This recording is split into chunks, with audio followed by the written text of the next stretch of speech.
찬송가 70장으로 함께 찬양하겠습니다. 찬송가 70장입니다.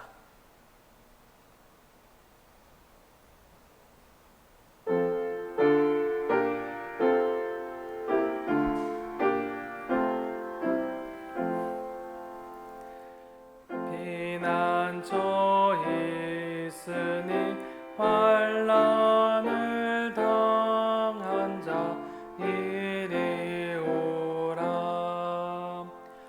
땅들이 변하고 물결이 일어나 산 위에 넘치되 두렵잖네. 이방이 떠들고 나라들 모여서 진동하나. 우리 주 목소리 한 번만 바라면 전하의 모든 것 망하겠네. 만유주 하나님 우리를 도우니 피난처요. 세상의 난리를 그치게 하시니 세상의 점검이 쓸데없네. 높으신 하나님 우리를 구하니 할렐루야. 괴로움이 심하고 환난이 극하나 피난처 되시는 주 하나님. 아멘. 오늘 함께 본 말씀은 구약성경 민수기 35장 1절에서 21절까지의 말씀입니다. 구약성경 255면에 기록되어져 있는 민수기 35장 1절에서 21절까지의 말씀을 이 시간 제가 봉독할 때 살아계신 하나님의 음성을 들으실 수 있기를 바랍니다.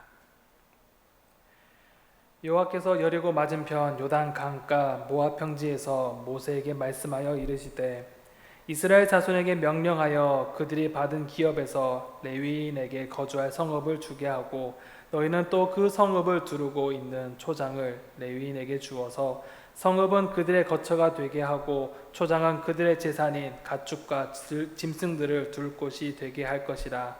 너희가 레위인에게 줄 성읍들의 들은 성벽에서부터 밖으로 사방 1000규빗이라.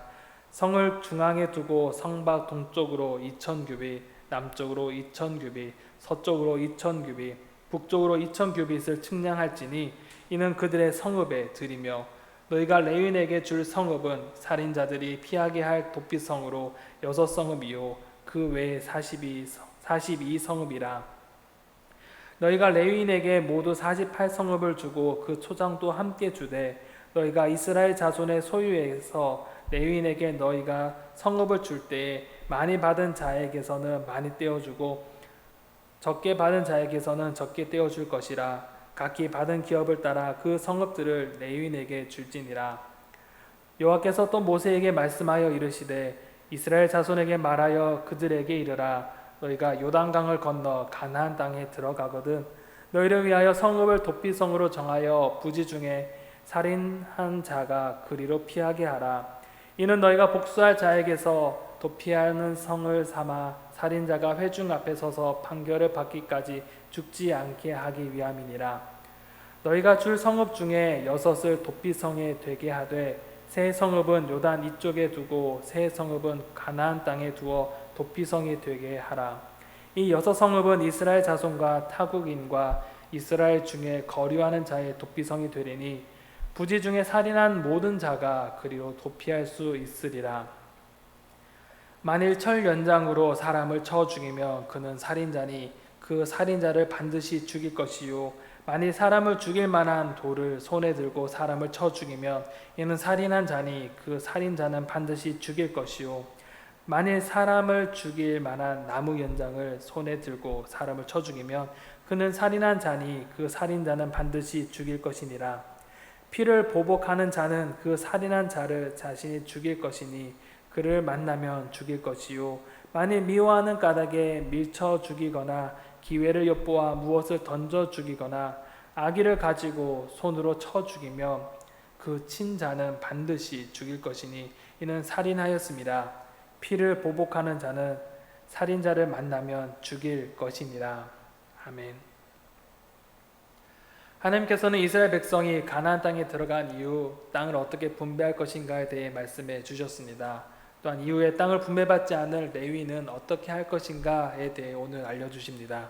그들은 성막과 제사를 위해 하나님께 선택되었기에 땅을 배분받지 않고 각 지파에게서 할당받은 48개의 성읍에 흩어져 살아야 했습니다. 그로 인해 레위인은 이스라엘 백성들이 하나님 나라의 거룩한 백성으로 살도록 교육하고 또한 복을 빌어 주었습니다. 반대로 각 지파들은 예물을 통해 레위인의 생계를 책임지므로 상호 의존적 관계를 형성해 나갔습니다. 하나님께서는 여러 가지 이유로 이 레위인이 각 지파로부터 48개의 성읍을 할당받게 하셨는데 그 중에 6개를 도피성으로 지정하여 부지 중에 살인죄를 지은 자들이 보복당하지 않도록 피할 길을 만들어 주셨고 또한 피해 규정을 또한 그들에게 가르쳐 주십니다. 오늘의 말씀을 다시 한번 구조를 한번 살펴보도록 하겠습니다. 오늘 본문의 구조는 크게 3가지 단락으로 구분되어집니다. 첫 번째는 이제 레위인에게 어떻게 성읍을 할당할 것인가에 대해서 말씀하신 후에 그 레위인에게 해당되는 도피성이 어떻게 되는지에 대해서 두 번째 단락에서 말씀해 주십니다. 그리고 세 번째 단락에서는 이 부지중이 아닌 고의로 사람을 죽였을 때 그 피해 복수 규정에 대해서 다시 한번 말씀해 주십니다. 이제 본문을 자세하게 단락별로 살펴보겠습니다. 첫 번째 레위인에게 할당된 성읍입니다. 하나님께서는 땅 배분에 관해서 말씀하신 것과 동일하게 이 모세를 여리고 맞은편 요단강가 모압 평지에서 레위 자손이 거주할 성읍에 대해서 말씀해 주십니다. 2절과 3절에 보면 이스라엘 자손에게 명령하여 그들이 받은 기업에서 레위인에게 거주할 성읍들을 주게 하고 너희는 또 그 성읍을 두르고 있는 초장을 레위인에게 주어서 성읍은 그들의 거처가 되게 하고 초장은 그들의 재산인 가축과 짐승들을 둘 곳이 되게 할 것이니라 라고 말씀하십니다. 레위인을 제외한 다른 지파들은 이 분배받은 땅의 일부를 레위인이 거주할 그 성읍으로 주고 그 성읍을 두르고 있는 초장, 즉 목초지를 줄 것을 명령하십니다. 레위인은 땅이 할당되지 않았기에 농사를 지을 수는 없었지만 주변 목초지에서 자신의 재산인 가축과 짐승을 기를 수 있게 하셨습니다. 여기서 가축이라는 것은 제사로 드릴 수 있는 정결한 소와 염소, 양 등을 의미했고 반대로 가축은 제사로 드릴 수는 없지만 일에 도움이 되는 낙타와 나귀 등을 말합니다. 독특한 것은 레위인은 다른 지파와 같이 함께 모여 사는 것이 아니라 흩어져 각 지파 속으로 들어가 살아가야 합니다. 서두에서 언급했던 것처럼 그들에게는 이스라엘이 하나님의 백성으로 잘 살아갈 수 있도록 교육하고 복을 빌어주는 사명을 가지고 있었기 때문에 레위 사람들은 각 지파에 흩어져서 살아가게 되었습니다. 하나님은 이렇게 각 지파에게 레위인이 살 땅을 제공할 것을 명령하시면서 그 규모 또한 말씀해 주십니다. 4절에서 5절에 보면 너희가 레위인에게 줄 성읍들의 들은 성벽에서부터 밖으로 사방 1000규빗이라 성을 중앙에 두고 성밖 동쪽으로 2000규빗, 남쪽으로 2000규빗, 서쪽으로 2000규빗, 북쪽으로 2000규빗을 측량할지니 이는 그들의 성읍의 들이며 라고 말씀합니다. 레위인의 성읍의 크기는 성읍의 성벽으로부터 사방으로 1000규빗이라고 말씀합니다. 그런데 5절에 보면 성을 중앙에 두고 사방으로 2000규빗으로 이야기하므로 충돌되는 것처럼 보여집니다. 오랫동안 이것이 문제점으로 지적되어 왔으나 다음 그림과 같이 보면 좋겠습니다. 레위인의 성읍의 크기를 보면 아마도 이 주어진 성읍의 실제 크기가 있었을 것이며 그 성읍 성벽 끝에서 사방으로 1000규빗으로 계산한 것입니다. 오전에 말한 그 2000규빗은 실제로는 양끝단의 거리에서 성읍의 길이를 포함한 것으로 학자들은 보고 해석하고 있습니다. 하나님께서는 이 한 성읍의 규모를 정하신 이후에 6절에 보면 12지파들이 레위인에게서 도피성 6성읍과 그 외 40성읍 총 48성읍에 그에 따른 초장을 함께 줄 것을 말씀해 주십니다. 그리고 지파들에게 땅을 배정한 것과 같이 8절에 보면 땅을 많이 분배받은 지파는 레위인에게 많은 성읍을 주고 또한 적게 분배받은 지파는 적게 땅을 떼어줄 것이라고 말씀하십니다. 이를 통해서 각 지파에게도 공평하게 레위인에게 성읍을 지급하도록 명령하셨습니다. 레위인 또한 땅을 분배받지 않았지만 그들이 살 곳과 그들의 재산을 보존할 수 있도록 하나님께서는 그들을 보호해 주셨습니다. 그리고 두 번째 달라 이 도피성에 대해서 이야기합니다. 하나님께서는 모세에게 레위인에게 할당된 성읍 중 이 6개 성읍을 도피성으로 지정하고 그것이 왜 필요한지 그 기능과 이유에 대해서 알려주십니다. 11절에 보면 너희를 위하여 성읍을 도피성으로 정하고 부지 중에 살인한 자가 그리로 피하게 하라 라고 말씀하십니다. 하나님께서 레위인의 지파 레위인의 지파 성읍 중 6개의 도피성을 정하게 하셨습니다. 이 도피성은 부지 중, 즉 고의성이 없는 살인한 자들이 피하는 곳입니다. 여기서 중요한 것은 부지 중에 살인한 자로서 의도성이 없이 우발적 살인한 자를 위함이었습니다. 즉 12절에서와 같이 이는 너희가 복수할 자에게서 도피하는 성을 삼아 살인자가 회중 앞에 서서 판결을 받기까지 죽지 않게 하기 위함이니라 라고 말씀합니다. 당시 고대 근동사회 일반적인 상황에서 어떤 사람이 살해를 당했을 경우 그 피해자의 가까운 친족은 피해 복수를 할 수 있게 되었습니다. 특히 살인자를 죽이거나 살인자의 가족 한 사람의 피를 흘리게 함으로써 복수를 실행할 수 있게 하였습니다. 하지만 하나님은 이러한 보복 관습의 몇 가지 점을 완화하고 수정하려고 하셨습니다. 특히 12절 하반절의 말씀처럼 회중 앞에 서서 판결을 받을 수 있게 하셨습니다. 즉 우리로 따지면 사법기관의 판단까지 이 도피성에서 보호하고자 했습니다. 그래서 이 도피성은 총 6개로 지정하셨고 세 성읍은 요단강 서쪽인 가나안 본토에, 그리고 나머지 세 성읍은 요단 동편에 두게 하셨습니다. 그리고 이 도피성은 이스라엘 자손뿐만 아니라 타국인과 단순 방문자들도 이 도피성에 들어갈 수 있게 하셨습니다. 이는 당시 고대 근동사회에서는 획기적인 제도 중에 하나였습니다. 부지 중에 의도성을 가지지 않는 그런 살인자를 보호하며 사적 보복이 아닌 회중 앞에 판결받게 함으로써 한 사람의 생명도 개인이 함부로 다루지 못하게 한 아주 획기적인 법이었습니다. 중요한 것은 어디까지나 이 부지중, 의도성이 없는 살인자에게만 해당하는 것입니다. 하나님께서는 분명히 의도적인 살인에 대해서는 엄히 다루십니다. 그래서 세 번째 단락에서 피해 규정에 대해서 다시 한번 이야기하십니다. 바로 이 세 번째 단락, 고의적 살인의 3가지 예를 언급해 주시면서 그 기준이 살인의 도구와 또한 살인의 동기에서 갈릴 수 있음을 말씀해 주십니다. 먼저 살인의 도구에 대해서 3가지 예를 들어주십니다. 16절에서부터 보면 만일 철 연장으로 사람을 쳐 죽이면 그는 살인자니 그 살인자를 반드시 죽일 것이요 만일 사람을 죽일 만한 돌을 손에 들고 사람을 쳐 죽이면 이는 살인한 자니 그 살인자는 반드시 죽일 것이요 만일 사람을 죽일 만한 나무 연장을 손에 들고 사람을 쳐 죽이면 그는 살인한 자니 그 살인자는 반드시 죽일 것이니라 라고 말씀합니다. 연장을 사용해서 살인한 것, 즉 철연장, 죽일 만한 돌, 죽일 만한 나무를 들고 사람을 쳐 죽인 것은 살인의 의도를 가진 것이고 고의적인 살인이라고 말씀하십니다.